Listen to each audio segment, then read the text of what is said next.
नमस्कार। हिमाचल प्रदेश के मतदान संपन्न होने के बाद अब सभी की निगाहें ईवीएम मशीन खुलने पर है। अब सभी को इंतजार इस बात का है कि हिमाचल की सीएम गद्दी पर कौन विराजमान होगा, क्योंकि हिमाचल में हर बार सरकार बदल देते हैं। हिमाचल के नतीजे 8 दिसंबर को आएंगे, जबकि उससे पहले सर्वे कंपनियों ने अपने अपने एग्जिट पोल्स देश के सामने रख दिए हैं। इसमें कुछ क्षेत्र में बीजेपी बढ़त बनाती हुई दिखाई दे रही है, तो कुछ जगह पर कांग्रेस पार्टी का दबदबा दिखाई दे रहा है। लेकिन हिमाचल की सीएम गद्दी पर कौन विराजमान होगा, यह तो 8 दिसंबर को पता चलेगा, क्योंकि हिमाचल के अंदर भारतीय जनता पार्टी और कांग्रेस पार्टी ने अपने प्रदर्शन से जनता का दिल लुभाने की कोशिश की है। इन्होंने जनता से मुफ्त बिजली, मुफ्त शिक्षा प्रदान, मुफ्त मेडिकल सुविधा आदि जैसे बड़े बड़े लोक लुभावने वादे कर हिमाचल में पैर जमाने की कोशिश की है। लेकिन इतिहास गवाह है कि हिमाचल में हर 5 साल में हिमाचल की जनता सरकार बदल देती है। लेकिन अब देखना ये होगा, क्या इस बार कांग्रेस पार्टी हिमाचल के अंदर अपना दबदबा दिखाएगी या फिर एक नई एंट्री के साथ आम आदमी पार्टी हिमाचल में अपना झंडा लहराने में कामयाब होगी। क्योंकि आम आदमी पार्टी ने जिस तरह से गुजरात में बड़े बड़े वादे किए हैं, जैसे कि 10 बड़ी गारंटी दी है, उस हिसाब से उन्होंने हिमाचल में भी 10 बड़ी गारंटी दी है। क्या जनता जनार्दन इस बार एक नई सरकार आम आदमी पार्टी को हिमाचल के अंदर लाएगी? क्योंकि आम आदमी पार्टी के सहयोगी अरविंद केजरीवाल दिल्ली और पंजाब को फतेह कर अब हिमाचल और गुजरात में भी एंट्री कर चुकी है। हालांकि चुनाव के नतीजे आने से पहले ही अरविंद केजरीवाल ने ट्वीट करके कहा है कि हिमाचल और गुजरात में मेरी सरकार आ रही है, मैं हिमाचल और गुजरात को महंगाई से दूर करूंगा।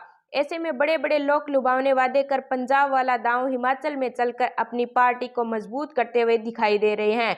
लेकिन जनता जनार्दन किस पार्टी को हिमाचल में सीएम गद्दी पर बैठाएगी, यह तो 8 दिसंबर को ही पता चलेगा।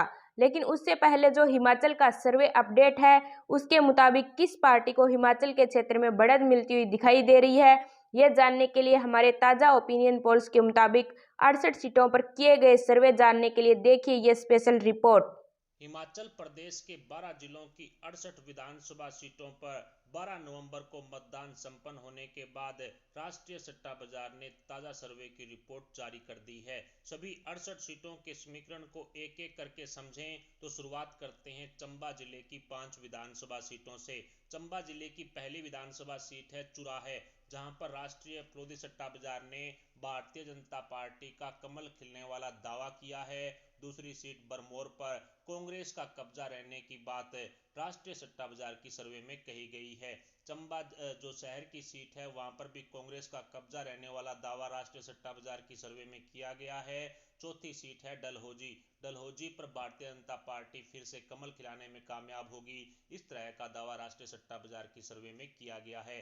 भटियाल सीट पर एक बार फिर से भारतीय जनता पार्टी का कब्जा रह सकता है सट्टा बाजार की सर्वे अनुसार। ओवरऑल चंबा जिले की 5 विधानसभा सीटों के परिणाम को समझें तो अन्य और आम आदमी पार्टी का चंबा जिले में खाता भी नहीं खुलेगा। राष्ट्रीय सट्टा बाजार की सर्वे अनुसार 2 सीटें कांग्रेस के खाते में जाएगी चंबा जिले की, और 3 विधानसभा सीटों पर भारतीय जनता पार्टी कमल खिलाने में कामयाब होगी चंबा जिले की। अगले जिले कांगड़ा की 15 विधानसभा सीटों की तरफ बढ़े तो कांगड़ा जिले की पहली विधानसभा सीट है नूरपुर, जहां पर राष्ट्रीय सट्टा बाजार ने कांग्रेस का दबदबा रहने का दावा किया है। इंदौरा सीट पर भारतीय जनता पार्टी कमल खिलाने में कामयाब हो सकती है। फतेहपुर सीट पर एक बार फिर से बीजेपी कब्जा करने जा रही है। ज्वाली सीट पर फिर से भारतीय जनता पार्टी के उम्मीदवार की जीत तय मानी जा रही है सट्टा बाजार के अनुसार। देहरा सीट पर निर्दलीय उम्मीदवार की जीत सट्टा बाजार तय मान रहा है। जसवां परागपुर सीट पर एक बार फिर से भारतीय जनता पार्टी कमल खिलाने में कामयाब हो सकती है। ज्वालामुखी सीट पर कांग्रेस का कब्जा होने वाला दावा राष्ट्रीय सट्टा बाजार की सर्वे में किया गया है। जयसिंहपुर विधानसभा सीट पर एक बार फिर से भारतीय जनता पार्टी कब्जा कर सकती है।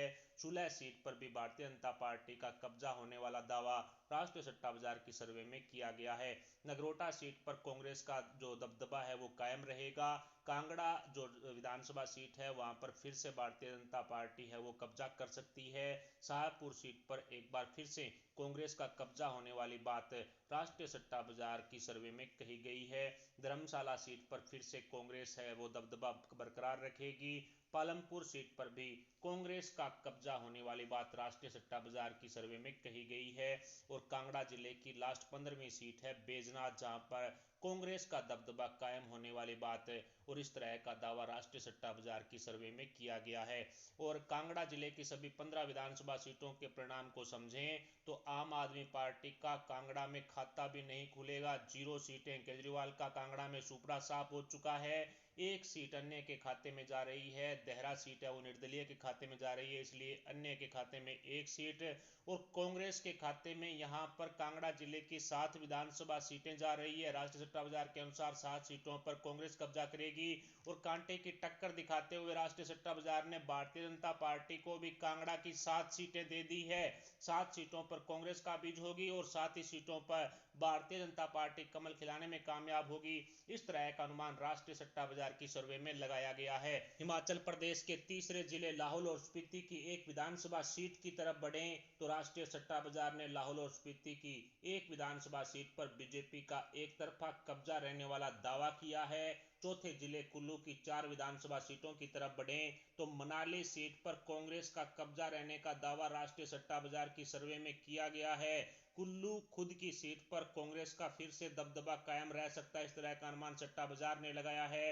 बंजार सीट पर भारतीय जनता पार्टी कमल खिलाने में कामयाब हो सकती है सट्टा बाजार की सर्वे अनुसार। आनी सीट पर एक बार फिर से भारतीय जनता पार्टी का दबदबा कायम रहने की बात राष्ट्रीय सट्टा बाजार में कही गई है। कुल्लू जिले की सभी 4 विधानसभा सीटों के परिणाम को आसान भाषा में समझें तो यहां पर अन्य के खाते में 0 सीटें जा रही है। आम आदमी पार्टी का भी कुल्लू में पूरी तरह से सुपड़ा साफ हो चुका है। कांग्रेस कुल्लू की 2 विधानसभा सीटों पर कब्जा कर सकती है और कुल्लू में कांटे की टक्कर राष्ट्रीय सट्टा बाजार द्वारा दिखाई गई है। भारतीय जनता पार्टी भी कुल्लू की 2 विधानसभा सीटों पर कब्जा करती हुई सट्टा बाजार की सर्वे में दिखाई दे रही है। हिमाचल प्रदेश के 5वें जिले मंडी की 10 विधानसभा सीटों की तरफ बढ़े तो मंडी की पहली विधानसभा सीट है जोगिंद्रनगर, जहां पर राष्ट्रीय सट्टा बाजार की सर्वे अनुसार भारतीय जनता पार्टी का उम्मीदवार कमल खिलाता हुआ दिखाई दे रहा है। जोगिंद्रनगर सीट बीजेपी के खाते में सट्टा बाजार डाल चुका है। सिराज सीट भी बीजेपी के खाते में राष्ट्रीय सट्टा बाजार डाल चुका है। मंडी की अगली सीट है नाचन सीट पर भी भारतीय जनता पार्टी कमल खिलाने में कामयाब होगी सट्टा बाजार की सर्वे अनुसार। धर्मपुर जो सीट है वहां पर भी बीजेपी के उम्मीदवार की जीत है वो तय मानी जा रही है सट्टा बाजार की सर्वे अनुसार। सुंदरनगर सीट भी बीजेपी के खाते में राष्ट्रीय सट्टा बाजार डाल चुका है। करसोग सीट भी भारतीय जनता पार्टी के खाते में राष्ट्रीय सट्टा बाजार डाल चुका है। सरकाघाट सीट भी भारतीय जनता पार्टी के खाते में राष्ट्रीय सट्टा बाजार डाल रहा है। सरकाघाट जो मंडी की अगली विधानसभा सीट है वहां पर भी भारतीय जनता पार्टी कमल खिलाने में कामयाब होगी, इस तरह का अनुमान सट्टा बाजार द्वारा लगाया गया है। अगली सीट है बलह सीट पर कांग्रेस का दबदबा कायम हो सकता है। बलह सीट कांग्रेस के खाते में जा रही है। और मंडी की 9वीं सीट है दरंग सीट पर भारतीय जनता पार्टी कब्जा करती हुई सट्टा बाजार की सर्वे अनुसार दिखाई दे रही है। मंडी शहर की सीट पर भी भारतीय जनता पार्टी एक तरफा कब्जा करती हुई दिखाई दे रही है। ओवरऑल मंडी की 10 विधानसभा सीटों के परिणाम को आसान भाषा में समझें तो यहां पर आम आदमी पार्टी और अन्य का खाता भी नहीं खुलेगा। केजरीवाल का पूरी तरह से सुपड़ा साफ हो चुका है, अन्य को भी 0 सीटें मिल रही है। कांग्रेस मंडी में सिर्फ एक विधानसभा सीट बलह पर अपना खाता खोल सकती है। 1 सीट राष्ट्रीय सट्टा बाजार ने मंडी की कांग्रेस के खाते में डाली है, जबकि मंडी में भारतीय जनता पार्टी का एक तरफा कब्जा होता हुआ सट्टा बाजार की सर्वे में दिखाई दे रहा है। भारतीय जनता पार्टी मंडी की 9 विधानसभा सीटों पर कमल खिलाने में कामयाब हो सकती है, इस तरह का अनुमान राष्ट्रीय सट्टा बाजार द्वारा लगाया गया है। छठे जिले हमीरपुर की 5 विधानसभा सीटों की तरफ बढ़े तो हमीरपुर की पहली विधानसभा सीट है भोरंज, जहां पर राष्ट्रीय सट्टा बाजार के अनुसार भारतीय जनता पार्टी का उम्मीदवार दबदबा कायम रख सकता है। भोरंज सीट बीजेपी के खाते में सट्टा बाजार डाल चुका है। दूसरी सीट है सुजानपुर, जहां पर बीजेपी एक तरफा कब्जा करती हुई सट्टा बाजार की सर्वे अनुसार दिखाई दे रही है। हमीरपुर जो शहर की सीट है वो भी बीजेपी के खाते में राष्ट्रीय सट्टा बाजार डाल चुका है। अगली सीट है बड़सर सीट पर भी भारतीय जनता पार्टी कमल खिलाने में कामयाब होगी राष्ट्रीय सट्टा बाजार की सर्वे अनुसार। और हमीरपुर की 5वीं सीट है नादौन सीट पर कांग्रेस का कब्जा कायम रह सकता है, इस तरह का अनुमान राष्ट्रीय सट्टा बाजार की सर्वे में लगाया गया है। हमीरपुर जिले की 5 विधानसभा सीटों के परिणाम को आसान भाषा में समझें तो अन्य के खाते में 0 सीटें जा रही है। आम आदमी पार्टी का भी हमीरपुर में पूरी तरह से सुपड़ा साफ हो चुका है। कांग्रेस को हमीरपुर में एक विधानसभा सीट नादौन में कामयाबी हासिल हो सकती है सट्टा बाजार की ताजा और लेटेस्ट सर्वे के अनुसार। तो वहीं हमीरपुर की 4 विधानसभा सीटों पर भारतीय जनता पार्टी एक तरफा कब्जा कर सकती है। 7वें जिले ऊना की 5 विधानसभा सीटों की तरफ बढ़े तो ऊना की पहली विधानसभा सीट है चिंतपूर्णी सीट है वो कांग्रेस के खाते में राष्ट्रीय सट्टा बाजार डाल चुका है। दूसरी सीट है गगरेट, वो भी कांग्रेस के खाते में राष्ट्रीय सट्टा बाजार डाल चुका है। ऊना जिले की तीसरी सीट है हरोली, वहां पर भी कांग्रेस अपना दबदबा कायम रख सकती है सट्टा बाजार की ताजा सर्वे के अनुसार। और ऊना जो शहर की सीट है वो भारतीय जनता पार्टी के खाते में राष्ट्रीय सट्टा बाजार डाल चुका है। इसके अलावा कुटलेहड़ सीट पर भी कांग्रेस का कब्जा होने का अनुमान राष्ट्रीय सट्टा बाजार द्वारा लगाया गया है। ऊना जिले की 5 विधानसभा सीटों के परिणाम को आसान भाषा में समझे तो यहां पर अन्य और आम आदमी पार्टी का सुपड़ा साफ हो चुका है, 0 सीटें मिल रही है। तो वहीं कांग्रेस ऊना की 4 विधानसभा सीटों पर एक तरफा कब्जा करती हुई दिखाई दे रही है और एक सीट पर राष्ट्रीय सट्टा बाजार के अनुसार ऊना की एक सीट पर भारतीय जनता पार्टी कमल खिलाने में कामयाब होगी। 8वें जिले बिलासपुर की 4 विधानसभा सीटों की तरफ बढ़े तो बिलासपुर की पहली विधानसभा सीट है जंडूता, जहां पर भारतीय जनता पार्टी कब्जा करती हुई सट्टा बाजार की सर्वे में दिखाई दे रही है। दूसरी सीट है गुमारवी, जहां पर भी भारतीय जनता पार्टी का उम्मीदवार जीत दर्ज कर सकता है। तीसरी सीट है बिलासपुर शहर की, जहां पर भी भारतीय जनता पार्टी सट्टा बाजार के सर्वे अनुसार कमल खिलाती हुई दिखाई दे रही है। बिलासपुर की चौथी सीट है श्री नैना देवी जी, जहां पर कांग्रेस का कब्जा कायम रहने की बात राष्ट्रीय सट्टा बाजार द्वारा कही गई है। और बिलासपुर जिले की 4 विधानसभा सीटों के परिणाम को आसान भाषा में समझे तो यहां पर आम आदमी पार्टी और अन्य का सुपड़ा साफ हो चुका है, 0 सीटें दी गई है। तो वहीं एक श्री नैना देवी जी जो विधानसभा सीट है वहां पर कांग्रेस का कब्जा रह सकता है और भारतीय जनता पार्टी बिलासपुर जिले की 3 विधानसभा सीटों पर कब्जा कर सकती है राष्ट्रीय सट्टा बाजार की सर्वे अनुसार। 9वें जिले सोलन की 5 विधानसभा सीटों की तरफ बढ़े तो सोलन जिले की पहली विधानसभा सीट है अर्की, जहां पर कांग्रेस का कब्जा हो सकता है। राष्ट्रीय सट्टा बाजार की सर्वे में अर्की सीट पर कांग्रेस का कब्जा होने वाला दावा किया गया है। दूसरी सीट है नालागढ़ सीट पर भी कांग्रेस का बीज होगी। और तीसरी सीट है दून सीट पर भी कांग्रेस का दबदबा कायम रहने की बात राष्ट्रीय सट्टा बाजार द्वारा कही गई है। सोलन जो शहर की सीट है वहां पर भारतीय जनता पार्टी कमल खिलाने में कामयाब हो सकती है। सोलन जिले की 5वीं सीट है कसौली, जहां पर कांग्रेस का दबदबा कायम हो सकता है, यानी कि कांग्रेस का सोलन जिले में एक तरफा जो दबदबा है वो कायम होगा। इसके सोलन जिले की 5 विधानसभा सीटों के परिणाम को आसान भाषा में समझे तो यहां पर आम आदमी पार्टी और अन्य का सुपड़ा साफ उठ चुका है, 0 सीटें। तो वहीं कांग्रेस को सोलन जिले की 4 सीटें राष्ट्रीय सट्टा बाजार सौंप चुका है। सोलन जिले की सिर्फ एक सीट पर भारतीय जनता पार्टी खाता खोलने में कामयाब होगी। 10वें जिले सिरमौर की 5 विधानसभा सीटों की तरफ बढ़े तो सिरमौर जिले की पहली विधानसभा सीट है पच्छाद, जहां पर भारतीय जनता पार्टी के उम्मीदवार द्वारा कमल खिलाने का अनुमान राष्ट्रीय सट्टा बाजार द्वारा लगाया गया है। सिरमौर जिले की अगली सीट है नाहन, जहां पर भारतीय जनता पार्टी एक तरफा कब्जा कर सकती है सट्टा बाजार की सर्वे अनुसार। तीसरी सीट है श्री रेणुका जी, जहां पर भारतीय जनता पार्टी के उम्मीदवार की जीत है वो सट्टा बाजार द्वारा तय मानी जा रही है। और सिरमौर की चौथी सीट है पोंटा साहिब, जहां पर भारतीय जनता पार्टी जीत दर्ज कर सकती है सट्टा बाजार की सर्वे अनुसार। सिरमौर जिले की लास्ट और 5वीं विधानसभा सीट है सिलाई, जहां पर कांग्रेस का दबदबा कायम होने की बात राष्ट्रीय सट्टा बाजार की सर्वे में कही गई है। सिरमौर जिले की 5 विधानसभा सीटों के परिणाम को आसान भाषा में समझें तो यहां पर आम आदमी पार्टी और अन्य का सुपड़ा साफ उठ चुका है, 0 सीटें आम आदमी पार्टी अन्य को दी गई है। और सिरमौर जिले की एक विधानसभा सीट कांग्रेस के खाते में राष्ट्रीय सट्टा बाजार की ताजा सर्वे के अनुसार जा सकती है। तो वहीं सिरमौर जिलों की 4 विधानसभा सीटों पर भारतीय जनता पार्टी एक तरफा कब्जा करती हुई साफ साफ दिखाई दे रही है। 11वें जिले शिमला की 8 विधानसभा सीटों की तरफ बढ़े तो शिमला की पहली विधानसभा सीट है चौपाल, जहां पर भारतीय जनता पार्टी सट्टा बाजार की ताजा सर्वे के अनुसार कब्जा करती हुई दिखाई दे रही है। दूसरी विधानसभा सीट है ठियोग, जहां पर सीपीएम का कब्जा हो सकता है। ठियोग सीट पर सीपीएम के उम्मीदवार की जीत सट्टा बाजार तय मान रहा है। और तीसरी सीट है कुसुमपट्टी, जहां पर कांग्रेस का दबदबा कायम होने की बात राष्ट्रीय सट्टा बाजार कह रहा है। और चौथी सीट है शिमला ग्रामीण की, जहां पर कांग्रेस का दबदबा सट्टा बाजार की सर्वे अनुसार कायम रह सकता है। 5वीं सीट है जुबल कोटखाई, जहां पर भारतीय जनता पार्टी कब्जा करने में कामयाब हो सकती है। अगली सीट है रामपुर, जहां पर भारतीय जनता पार्टी का कमल खिलने वाला अनुमान राष्ट्रीय सट्टा बाजार की ताजा सर्वे में लगाया गया है।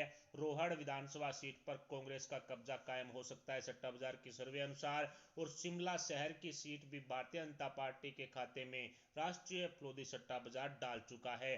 शिमला की 8 विधानसभा सीटों के परिणाम को आसान भाषा में समझें तो आम आदमी पार्टी को यहां पर 0 सीट दी जा रही है। आम आदमी पार्टी का सुपड़ा साफ हो चुका है, जबकि अन्य यानी कि सीपीएम के खाते में 1 सीट राष्ट्रीय सट्टा बाजार शिमला की डाल चुका है। कांग्रेस शिमला की 3 विधानसभा सीटों पर कब्जा कर सकती है सट्टा बाजार की ताजा सर्वे के अनुसार, और शिमला की 4 विधानसभा सीटों पर भारतीय जनता पार्टी कमल खिलाने में कामयाब हो सकती है। हिमाचल प्रदेश के 12वें और आखिरी जिले किन्नौर की 1 विधानसभा सीट की तरफ बढ़ें तो भारतीय जनता पार्टी के खाते में किन्नौर की 1 विधानसभा सीट को राष्ट्रीय सट्टा बाजार डाल चुका है। अब 68 विधानसभा सीटों के परिणाम को आसान भाषा में समझें। जिस तरह से मैंने आपको जिले वाइज सभी सीटों के बारे में जानकारी दी है 68 सीटों की, तो इस 68 सीटों के परिणाम को आसान भाषा में समझें तो आम आदमी पार्टी का हिमाचल प्रदेश में पूरी तरह से सुपड़ा साफ हो चुका है। 0 सीटें आम आदमी पार्टी को राष्ट्रीय सट्टा बाजार की ताजा सर्वे के अनुसार दी गई है, और हिमाचल प्रदेश में मतदान के बाद जो सर्वे सामने आया सट्टा बाजार का, उसके अनुसार केजरीवाल 0 सीटों पर सिमट रहा है, जबकि 2 सीटें अन्य के खाते में डाल दी गई है, जिसमें से 1 सीट पर निर्दलीय उम्मीदवार की जीत तय मानी जा रही है और 1 सीट पर सीपीएम के उम्मीदवार की जीत तय मानी जा रही है। ऐसे में अन्य को 2 सीटें सट्टा बाजार डाल चुका है। कांग्रेस हिमाचल प्रदेश की 68 विधानसभा सीटों में से 26 विधानसभा सीटों पर कब्जा कर सकती है। राष्ट्रीय सट्टा बाजार की सर्वे अनुसार कांग्रेस को 26 सीटें हिमाचल प्रदेश में मिल सकती है। हिमाचल प्रदेश में 12 नवंबर को मतदान संपन्न होने के बाद जो सट्टा बाजार की ताजा सर्वे सामने आई है, उसमें कांग्रेस को 26 सीटें दे दी गई है। तो वहीं 68 विधानसभा सीटों में से 40 विधानसभा सीटों पर भारतीय जनता पार्टी कमल खिलाने में कामयाब होगी। राष्ट्रीय सट्टा बाजार की ताजा और लेटेस्ट सर्वे के अनुसार हिमाचल प्रदेश में भारतीय जनता पार्टी 40 विधानसभा सीटों पर कमल खिला सकती है। सट्टा बाजार ने 40 सीटें हैं वो बीजेपी के खाते में डाल दी है, जबकि हिमाचल प्रदेश में सरकार बनाने के लिए 35 का बहुमत आंकड़ा चाहिए, और ऐसे में भारतीय जनता पार्टी की सरकार एक बार फिर से हिमाचल प्रदेश में रिपीट होती हुई साफ साफ दिखाई दे रही है। जैसा कि आपको ज्ञात ही होगा कि हिमाचल प्रदेश में प्रत्येक 5 साल बाद सरकार बदल दी जाती है, लेकिन इस बार फिर से भारतीय जनता पार्टी हिमाचल प्रदेश में रिपीट होती हुई साफ साफ दिखाई दे रही है। भारतीय जनता पार्टी 40 विधानसभा सीटों पर कब्जा करती हुई सट्टा बाजार की सर्वे में दिखाई दे रही है। सट्टा बाजार के एग्जिट पोल्स के मुताबिक हिमाचल प्रदेश में भारतीय जनता पार्टी की सरकार बनती हुई दिखाई दे रही है। जैसा कि आप जानते हैं, हिमाचल में चुनाव हो चुके हैं, लेकिन गुजरात में अभी बाकी है। चुनाव के नतीजे आने पर यह मुमकिन हो जाएगा कि आम आदमी पार्टी के रूप में देश में एक नया राजनीतिक दल आने वाला है। दरअसल इन राज्यों में चुनावों के बाद आम आदमी पार्टी निर्वाचन आयोग की तरफ से राष्ट्रीय पार्टी की पात्रता होने में पूरी तरह से कामयाब हो सकती है। खैर, हमारी इस वीडियो पर आपके क्या विचार है, हमें कमेंट बॉक्स में जरूर बताएं। साथ ही वीडियो को लाइक कर चैनल को सब्सक्राइब जरूर कर लें। अभी के लिए इतना ही, मिलते हैं अगली वीडियो और अगली अपडेट के साथ। तब तक के लिए जय हिंद, जय भारत।